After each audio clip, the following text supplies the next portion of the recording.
وَيَسْأَلُونَكَ عَنِ الْمَحِيضِ، اور وہ عورتوں کے ایام ماہواری کے بارے میں آپ سے سوال کر رہے ہیں. قُلْ هُوَ اذًا، کہہ دیجئے وہ ایک ناپاکی بھی ہے اور ایک تکلیف کا مسئلہ بھی ہے. فَاعْتَزِلُوا النِّسَاءَ فِي الْمَحِيضِ، تو حیض کی حالت میں اگر تمہاری بیویاں ہوں تو ان سے علیحدہ رہو، مقاربت نہ کرو. وَلَا تَقْرَبُوهُنَّ حَتَّى يَطْهُرْنَ، اور ان سے مقاربت نہ کرو یہاں تک کہ وہ پاک ہو جائیں. فَإِذَا تَطَهَّرْنَ، اور جب وہ خوب پاک ہو جائیں، فَأْتُوهُنَّ مِنْ حَيْثُ أَمَرَكُمُ اللَّهُ، تو اب ان کی طرف جاؤ، جو بھی تمہیں تعلق قائم کرنا ہے کرو، جہاں سے کہ تمہارے رب نے تمہیں حکم دیا، اللہ نے حکم دیا ہے.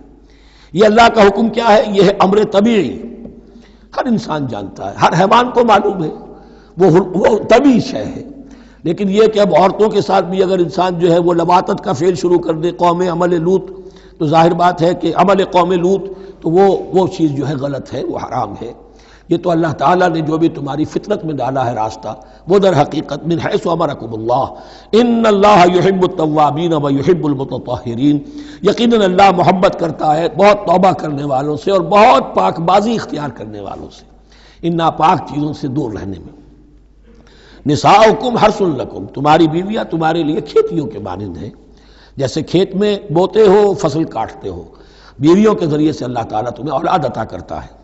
فاتو حرثکم انا شئتم، تو جو بھی کھیتی والی جگہ ہے ادھر تم جاؤ جدھر سے چاہو، یعنی اس میں یہ ہے کہ کوئی رکاوٹ نہیں ہے، وہ داہنی طرف سے بائیں طرف سے جدھر سے بھی ہو، لیکن ہو وہ فرج کے اندر، وہ مقد کے اندر معاملہ نہ ہو. فاتو حرثکم انا شئتم وقدموا لانفسکم، اور اپنے آگے کے لیے سامان کرو، یعنی اپنی اولاد. انسان جو ہے بڑھاپے کے لیے اس کا ایسٹ بنتی ہے اس کی اولاد. آج تو دنیا اولاد سے بھاگتی ہے، لیکن ایک زمانے میں تو اولاد جو ہے وہ عصائے پیری شمار ہوتی تھی. وَقَدِّمُوا لِأَنفُسَكُمْ وَاتَّقُوا اللَّهَ وَاعْلَمُوا أَنَّكُمْ مُلَاقُوهُ، اور اللہ سے کا تقوی اختیار کرو. ابھی آپ دیکھیں گے کہ جو حکم بھی شریعت کا آئے گا بار بار تکرار کے ساتھ جو ہے اس میں تو تقوی کا ذکر بار بار آئے گا کہ ایک قانون ہے، اس کی قانونیت ہے، ایک ہے تقوی. قانون کی لاکھ پیروی کی جا رہی ہے، تقوی نہ ہو تو وہ قانون جو ہے وہ مذاق بن جائے گا، تماشا بن جائے گا. اس کے بعد مثالیں آئیں گی ابھی. واتقوا اللہ واعلموا انکم ملاقوہ، اور اللہ کا تقوی اختیار کرو اور جان لو تمہیں اس سے مل کر رہنا ہے، حاضر ہونا ہے اس کے جناب میں. وبشر المؤمنین، اور اے نبی اہل ایمان کو بشارت دے دیجئے. ولا تجعلوا اللہ عرضۃ لایمانکم، ایک اور حکم آ گیا، اللہ تعالیٰ کا نام جو ہے وہ تختہ مشق نہ بنا لو اپنی قسموں کے لیے. قسم کھا بیٹھا میں تو اللہ کی قسم کھا بیٹھا ہوں، اب یہ قسم کھا بیٹھا اس لیے میں یہ کام نہیں کر سکتا. چاہے وہ نیکی کا کام تھا، کسی وقت غصے میں آدمی آ کر قسم کھا بیٹھتا ہے. حضرت ابو بکر صدیق نے بھی قسم کھا لی تھی. مستح ان کا ایک ایسا تھا مسلمان غریب جس کی وہ مدد کیا کرتے تھے، لیکن مستح بھی جب حضرت عائشہ پر تہمت میں ملوث ہو گیا تو حضرت ابو بکر نے قسم کھا لی کہ یہ بدبخت جس کی میں سرپرستی کرتا رہا یہ بھی میری بیٹی پر تہمت لگانے میں شامل ہو گیا، اب میں اس کی کبھی مدد نہیں کروں گا. یہ سورہ نور میں آئے گا. ان سے کہا گیا نہیں ایسا نہ کرو، تم اپنے نیکی کے دروازے کو کیوں بند کرتے ہو؟ قسم کھا لی، قسم کو کھول دو، کفارہ دے. وَلَا تَجْعَلُوا اللَّهَ عُرْضَةً لِأَيْمَانِكُمْ أَن تَبَرُّوا وَتَتَّقُوا، نیکی کا کام کرنے سے، تقوی کے کام سے رکنے کے لیے قسم کھا لینا. وَتُصْلِحُوا بَيْنَ النَّاسِ، اور اس سے کہ لوگوں کے مابین مصالحت کرو. اب آپ نے کسی دو بھائیوں کے درمیان جھگڑا تھا، مصالحت کی کوشش کی، آپ کی بات نہیں مانی گئی، اب اللہ کی قسم ہے صاحب اب میں آپ کے معاملے میں دخل نہیں دوں گا، اب میں تو قسم کھا بیٹھا. نہیں بھائی، اصلاح بین الناس جو ہے، اصلاح ذات البین، یہ کرتے رہو. اور ایسی قسم کھائی ہے اس کا کفارہ دے دو. واللہ سمیع علیم، اور اللہ تعالیٰ سننے والا اور جاننے والا ہے. لا یؤاخذکم اللہ باللغو فی ایمانکم، اللہ تعالیٰ مؤاخذہ نہیں کرے گا تم سے جو تم بغیر مقصد کے، بغیر عزم اور ارادے کے قسم کھا بیٹھتے ہو. یہ عربوں کا رواج ہے، واللہ باللہ کے بغیر ان کا کوئی جملہ شروع ہی نہیں ہوتا. تو یہ در حقیقت قسم کھانے کا ان کی اس وقت نیت نہیں ہوتی، بلکہ یہ ان کا ایک جس کو ہم کہتے ہیں تقیہ کلام ہے، ان کا ایک اسلوب ہے گفتگو کا، واللہ باللہ ہے. تو اس پر مؤاخذہ نہیں ہے.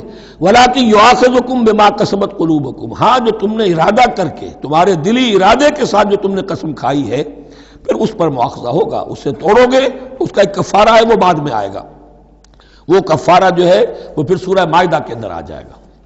میں نے عرض کیا تھا کہ یہ اصل میں سورہ بقرہ میں بلو پرنٹ آ رہا ہے شریعت اسلامی کا، اور اس کے جو اصل چیزیں ہیں وہ پوری تکمیلی احکام وہ پھر آخر میں آئیں گے. کچھ سورہ نساء میں، کچھ سورہ مائدہ.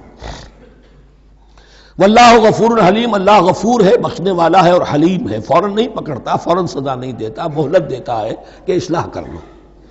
للذین یولون من نسائہم تربص اربعۃ اشہر، اب یہ بھی ایک قسم کھا لی جاتی تھی کہ کسی وقت کسی مرد نے، کسی شوہر نے قسم کھا لی اب میں اپنی بیوی کے قریب نہیں جاؤں گا، ناراض ہو گئے، غصہ آ گیا، میں تمہارے سے کوئی تعلق نہیں رکھوں گا، یہ ایلا کہلاتا تھا۔ حضور نے بھی ایلا فرمایا تھا اپنی ازواج مطہرات سے جب انہوں نے کچھ زیادہ نفقے کا مطالبہ کیا تھا کہ اب عام مسلمانوں کے ہاں بھی خوشحالی آ گئی ہے تو اب ہمارے اوپر یہ سختی کیوں ہے، ہمارا بھی جو نفقات ہیں، ہمارا جو خرچ ہے، وظائف ہیں، بڑھائے جائیں۔ اس پر حضور نے پھر ایلا کیا، اس کا ذکر ہے، وہ بعد میں آئے گا۔ لیکن وہاں عام طور پر لوگ قسم کھا کے بیٹھ جاتے تھے، اب قسم کھا لی ہے، پچھتا بھی رہے ہیں، کیا کریں، قسم کھا چکے، اب بیوی کے پاس کیسے جائیں؟ اب وہ بیوی معلق ہے، نہ وہ شادی شداؤں میں ہے اور نہ وہ علیحدہ ہے، آزاد ہے۔ للذین یولون من نسائہم تربص اربعۃ اشہر، 4 مہینے کے لیے تو انتظار کیا جا سکتا ہے۔ فإن فاؤوا، اس دوران میں اگر وہ لوٹے، اپنی قسم کو ختم کرے اور رجوع کر لیں، تعلق کے زن و شوق قائم کریں، فإن اللہ غفور رحیم، تو اللہ تعالیٰ غفور اور رحیم ہے۔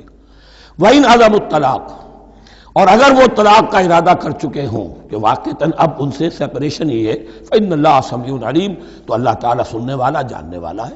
یعنی یہ کہ 4 مہینے سے زیادہ معلق نہ رکھو کسی کو، یا ادھر یا ادھر، یا فیصلہ کرو اور اسے فارغ کرو، اور یا پھر یہ کہ اپنی وہ قسم ختم کرو اور اس کا جو بھی کفارہ ہے وہ ادا کرو۔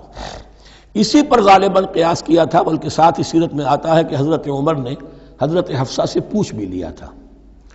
حالانکہ دیکھیے کہ باپ اور بیٹی کا معاملہ ہو رہا ہے اور باپ بیٹی سے سوال کر رہا ہے، دین کے معاملے میں حیا اور شرم کی بات نہیں ہوتی۔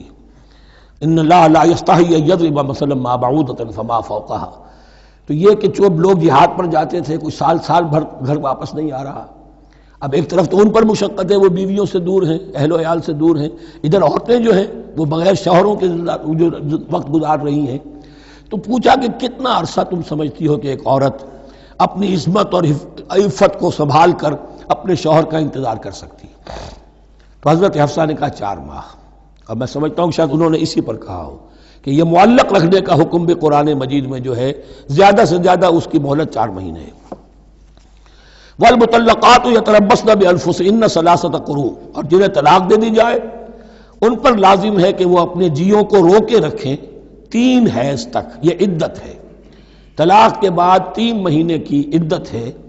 اس عدت میں یا تو شوہر رجوع کر لے گا، اگر 1 یا 2 طلاقیں ہیں، تیسری طلاق ہو گئی تو رجوع کا حق نہیں ہے، وہ بعد میں بات آ جائے گی، اور اسی میں چاہے تو اس کے بعد جب مدت ختم ہو جائے گی تو پھر اب شوہر کا حق ختم ہو جائے گا، اب وہ آزاد ہوگی، لیکن اس مدت کے اندر وہ دوسری شادی نہیں کر سکتی۔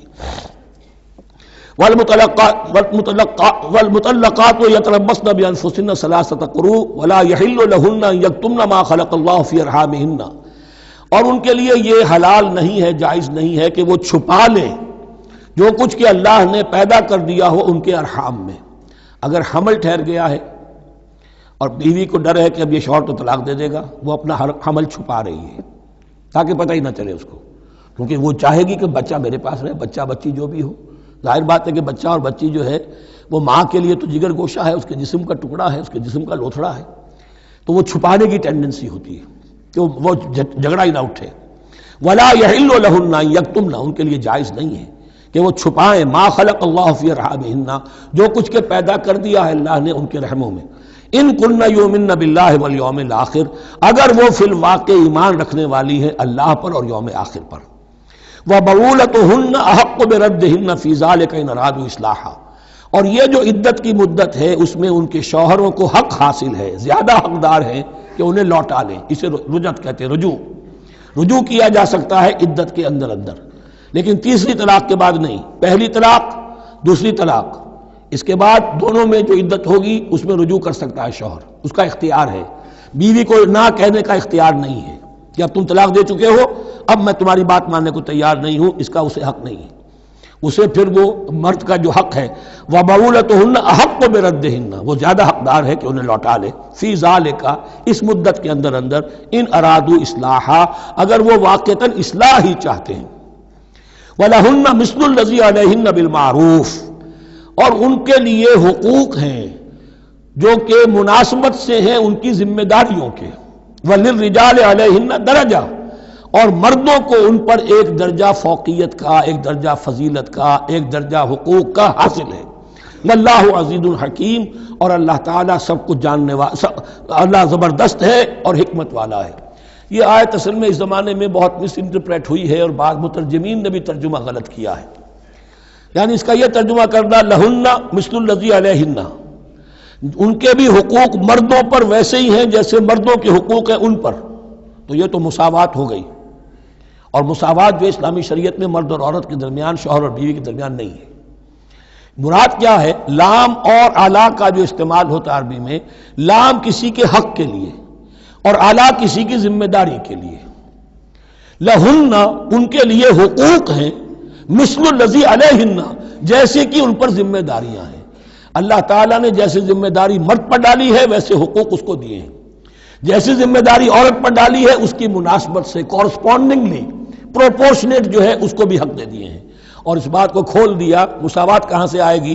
جب کہہ دیا وَلِلرِّجَالِ عَلَيْهِنَّ درجہ، اور مردوں کو ان پر ایک درجہ حاصل ہے، فوقیت کا درجہ حاصل ہے۔ واللہ عزیز الحکیم، اب یہ تمہیں پسند ہو تب بھی اور ناپسند ہو تب بھی اللہ تعالیٰ عزیز ہے، حکیم ہے، وہ سب کچھ جاننے والا ہے، اور وہ زبردست ہے جو چاہے حکم دے، اور حکیم ہے، حکمت والا ہے، اس کا حکم حکمت پر مبنی ہے۔ بارک اللہ لی ولکم فی القرآن العظیم ونفعنی وإیاکم بالآیات والذکر الحکیم۔